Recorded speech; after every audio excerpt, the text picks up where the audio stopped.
Hello दोस्तों, नमस्कार। आपका एक बार फिर से वेलकम है देवभूमि ऑनलाइन क्लासेस के यूट्यूब चैनल पर।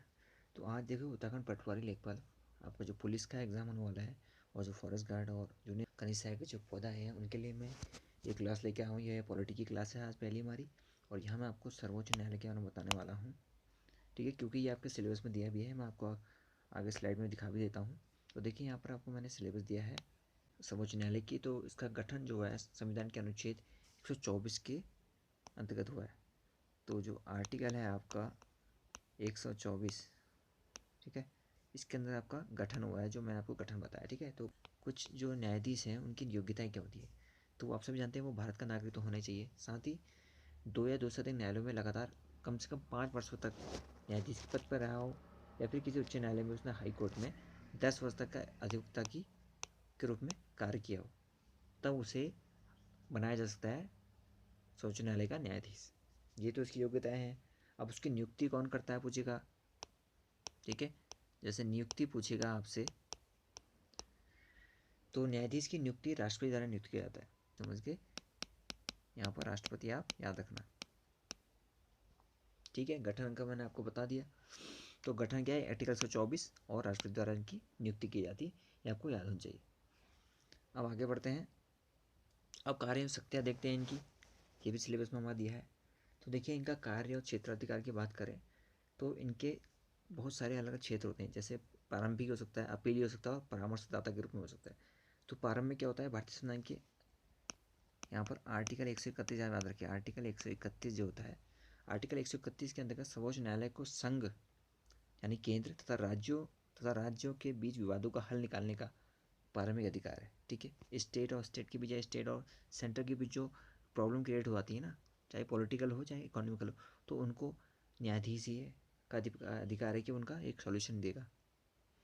और फिर अपीली क्षेत्र अधिकार आता है, यानी कि फिर आर्टिकल 132 आता है हमारा। तो इसके अंतर्गत सर्वोच्च न्यायालय का जो न्यायाधीश होता है ना, वो एक अपीली न्यायालय है। आप जानते हैं संविधान के अनुच्छेद 132 कहता है कि उच्च न्यायालय के अंतिम आदेश या निर्णय के विरुद्ध सर्वोच्च न्यायालय में अपील की जा सकती है। जैसे हमारे वर्तमान उत्तराखंड का मामला देख लीजिए आप। यहाँ के जो उत्तराखंड हाई कोर्ट का शिफ्टिंग का मामला चल रहा है, तो उसको सर्वोच्च न्यायालय में चुनौती दी जा सकती है। ठीक है, आप दे सकते हैं, आप चाहते हैं तो यहाँ पर वही मामला है। ठीक है, तो ये अपीली क्षेत्राधिकार है। ठीक है, बशर्ते कोई मामला संविधान की व्याख्या या कानून की व्याख्या से जुड़ा हो। ठीक है, तो उसमें संविधान की व्याख्या में जो कानून के से भी कुछ जुड़ा चीज़ हो, तब वो अपीली क्षेत्राधिकार में आ जाएगा। ठीक है, तो आर्टिकल 131 आप समझ गए क्या है। ये हमारा प्रारंभिक क्षेत्राधिकार है इनका, ये हमारा अपीली है किसका, सर्वोच्च न्यायालय के न्यायाधीश का। अब एक आता है परामर्शदाती, तो इसमें आर्टिकल 143 आता है। तो इसमें क्या होता है, संविधान के अनुच्छेद 143 के तहत राष्ट्रपति सर्वोच्च न्यायालय से सार्वजनिक महत्व के किसी मामले पर सुझाव मांग सकता है।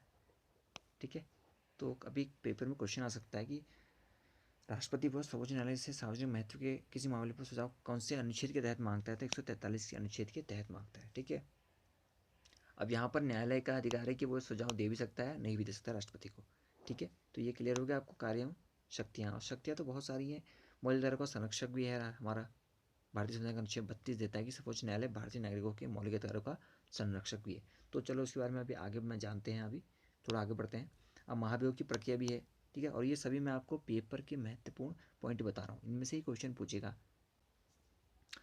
सर्वोच्च न्यायालय के न्यायाधीश की कार्यावधि आप जानते हैं, उनकी 65 वर्ष तक होती है ना, ये इनकी है, आयु तक कार्य करते हैं। ठीक है, किंतु इससे पूर्व राष्ट्रपति को संबोधित कर अपना इस्तीफा दे भी सकता है, और उसके कार्यकाल से पहले उसे महाभियोग के द्वारा हटाया जा सकता है। तो कैसे हटा सकते हैं, दो मेथड है। एक तो पहली है, हम उसमें कदाचार लगा दें कुछ। ठीक है, कदाचार लगा सकते हैं कि उसके द्वारा कार्य जो किया गया वो निष्ठा से नहीं किया गया है, कोई भी फैसला हो सकता है। दूसरा क्या है, शारीरिक और मानसिक असमर्थता के आधार पर संसद के जो प्रत्येक सदन है ना, लोकसभा राज्यसभा, उनके द्वारा विशेष बहुमत होता है, उससे पारित महाभियोग प्रस्ताव होता है। महाभियोग जो प्रस्ताव आता है,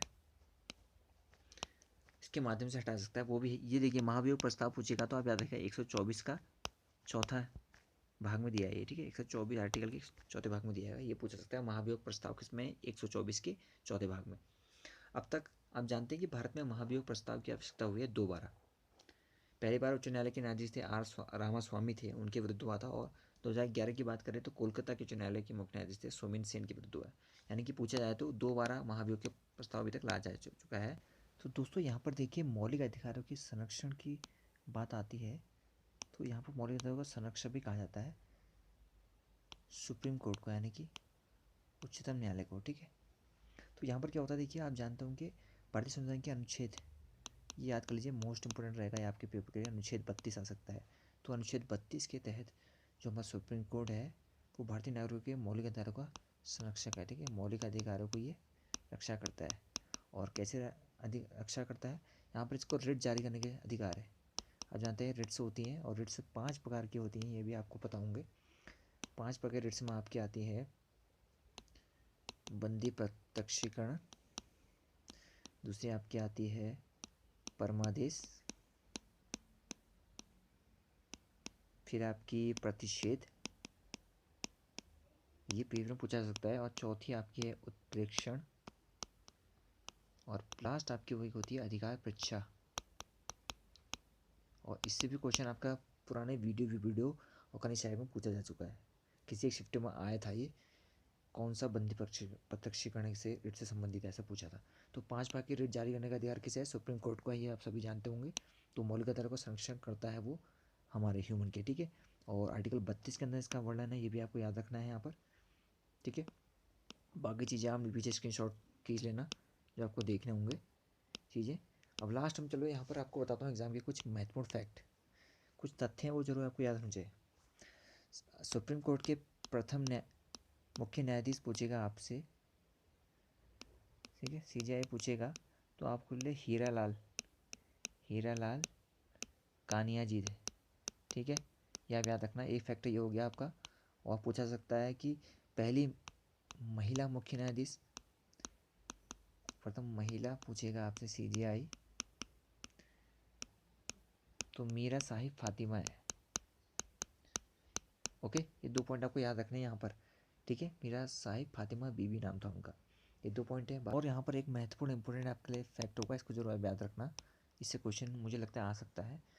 जो हमारे 17वें मुख्य न्यायमूर्ति थे पीएन भगवती जी को याद कर लो आप, पीएन भगवती, तो ये हैं हमारे भारत में पीआईएल के जनक। ठीक है, तो जो पीआईएल डालते हैं ना कोर्ट में, उसके जनक पीएन भगवती को माना जाता है। दोस्तों हमारी आज की क्लास है, यहाँ पर मैं क्या बताया आपको, सुप्रीम कोर्ट की बताया मैंने आपको, गठन कैसे हुआ आर्टिकल 124 के तहत, राष्ट्रपति नियुक्ति करता है। बाद में कार्य शक्ति मैंने 131 में इसकी प्रारंभिक शक्ति है, 132 में अपीली है, उसके 43 में उनकी परामर्शदाता के रूप में है। ठीक है, बाकी मैंने आपको बताया महाभियोग की प्रक्रिया चलती है यहाँ पर, वो भी महाभियोग प्रस्ताव 124 के चौथे भाग में है। 2 तरह से महाभियोग आ चुका है अभी तक का, वर्तमान तक। कल 4 से हटा सकते हैं, महाभियोग प्रस्ताव ला सकती है लोकसभा, राज्यसभा ला सकती है यहाँ पर। और 65 साल की उम्र तक सुप्रीम कोर्ट के आयु तक कार्य करता है। और मौलिक अधिकारों का संरक्षण बताया मैंने, अनुच्छेद 32 के अंदर है आपका। ठीक है, 5 प्रकार के रेट जारी करता है, बंदी प्रत्यक्षीकरण, परमादेश, प्रतिषेध, उत्प्रेक्षण और अधिकार परीक्षा। बाकी मैंने आपको तथ्य बताया, इनको आप याद रखिएगा दोस्तों। तो चलिए दोस्तों, मिलते हैं आपसे नेक्स्ट वीडियो में। और देखिए आज से मैंने क्लासेस शुरू कर दी हैं, देवभूमि ऑनलाइन क्लासेस टेलीग्राम चैनल पे भी डाल सकते हैं आप @ करके। ठीक है, उस पर ज्वाइन कर लेना। मिलते हैं नेक्स्ट वीडियो में, तो चैनल को सब्सक्राइब कर लेना है दोस्तों। ठीक है, और बेल आइकन को प्रेस कर लो ताकि आपको नेक्स्ट वीडियो का नोटिफिकेशन जल्दी मिल जाए। ठीक है, और शेयर कर दो जो बच्चे इस वीडियो को अभी देख रहे हैं। ठीक है।